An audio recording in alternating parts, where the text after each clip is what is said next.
Bulletin की शुरुआत एक बड़ी खबर के साथ करते हैं। लखीमपुर कांड आशीष मिश्रा की सोची समझी साजिश है। एसआईटी ने यह माना है तिकुनिया कांड के वक्त थार जीप में आशीष मिश्रा था, जिससे वो लगातार इनकार कर रहा था, लेकिन अब एसआईटी ने माना है कि वो उस जीप में था।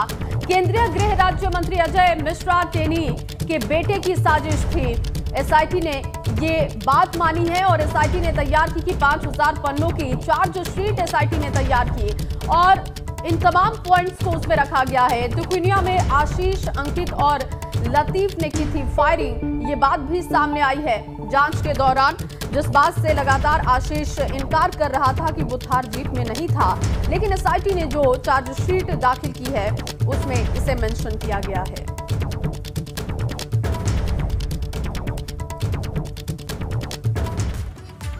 वहीं लखीमपुर में जीप के पहियों के तले मासूम किसानों को रौंदने की जो घिनौनी वारदात थी, उसको केंद्रीय गृह राज्य मंत्री के बेटे आशीष मिश्रा ने ही अंजाम दिया था। इस बात का खुलासा मामले की जांच कर रही एसआईटी की टीम ने अपने 5000 पन्नों की चार्जशीट में किया है।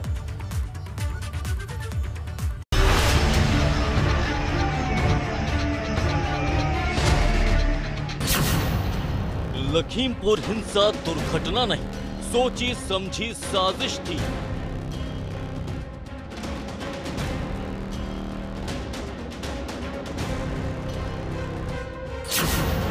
पांच 5000 पन्नों की चार्जशीट ने बढ़ाई आशीष मिश्रा की मुश्किल।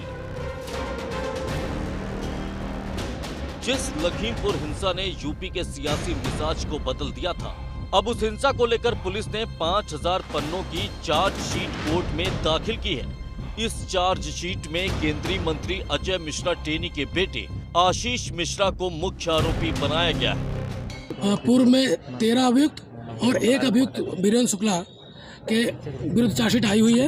वीरेंद्र शुक्ला के विरुद्ध 201 में और सुमित के विरुद्ध 3/25 अतिरिक्त, आशीष, अंकित, लतीफ और सत्यम के विरुद्ध धारा 30 आर्म्स एक्ट अतिरिक्त, नंदन सिंह बिष्ट के विरुद्ध 5/27 अतिरिक्त चार्जशीट आई हुई है। पुलिस ने आशीष मिश्रा समेत 14 अभियुक्तों के खिलाफ आईपीसी की धारा 147, 148, 149, 307, 326, 302, 120 बी, 427, 34, 201, 3/25, 5/25 और आयुध 177 MV के तहत मामला दर्ज किया है। पुलिस की चार्जशीट के मुताबिक घटना के दौरान आशीष मिश्रा उस थार में मौजूद था जिसने किसानों को टक्कर मारी थी। वहीं उसका एक संबंधी वीरेंद्र शुक्ला घटना के समय स्कॉर्पियो में मौजूद था। उसे भी किसानों पर एसयूवी चढ़ाए जाने और हिंसा मामले में आरोपी बनाया गया है। बताया जा रहा है कि वीरेंद्र शुक्ला मुख्य आरोपी आशीष मिश्रा का मामा है। लेकिन बड़ा सवाल यह है कि क्या अब इस खुलासे के बाद मंत्री अजय मिश्रा टेनी अपना इस्तीफा देंगे? क्योंकि जब यह घटना हुई थी तब खुद अजय मिश्रा टेनी ने कहा था कि अगर उनका बेटा इसमें शामिल हुआ है तो वो इस्तीफा जरूर देंगे। ऐसे में बड़ा सवाल यह है कि आखिर अजय मिश्रा टेनी अब किस बात का इंतजार कर रहे हैं? क्या उन्हें अपनी कही वो बात याद नहीं है या फिर वो कहकर भूल गए? क्या उनके लिए नैतिकता का कोई मोल नहीं है? ये सवाल इसलिए भी बड़ा है क्योंकि शीतकालीन सत्र के दौरान पूरा विपक्ष टेनी के इस्तीफे की मांग करता रहा। संसद से सड़क तक संग्राम हुआ, लेकिन इसके बाद भी मंत्री अजय मिश्रा टेनी ने इस्तीफा नहीं दिया। ऐसे में बड़ा सवाल यही है कि जो अब तक नहीं हुआ, क्या वो अब होगा? क्योंकि प्रियंका गांधी ने ट्विटर से एक बार फिर से टेनी पर हमला बोला है।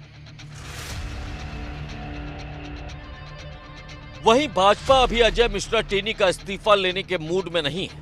जानकार इसे ब्राह्मणों को नाराज न करने के चश्मे से देख रहा है, क्योंकि सूबे में चुनाव है, ब्राह्मण बड़ी संख्या में नाराज हैं।